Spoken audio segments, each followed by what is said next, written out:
Ready to ditch that clunky blogspot address and snag a free custom domain for your Blogger blog? Let's do this. First, head over to your Blogger dashboard and navigate to the Settings tab.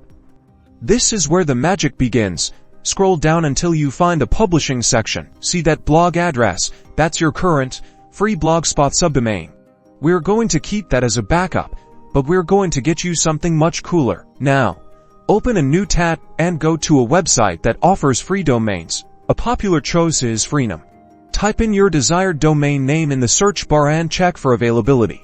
Remember, free domains usually come with specific extensions like .tk, .ml, .gov, .cf, or .gq. If your dream domain is available, select it and continue to the checkout process.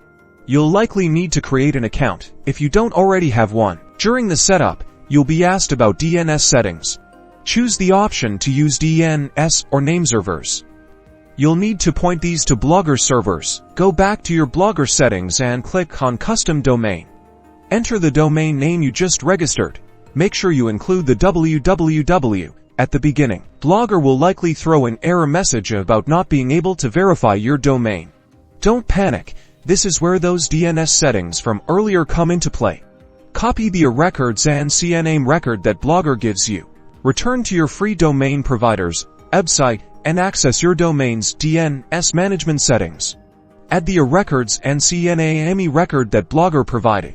This tells the internet where to find your blog. Head back to Blogger.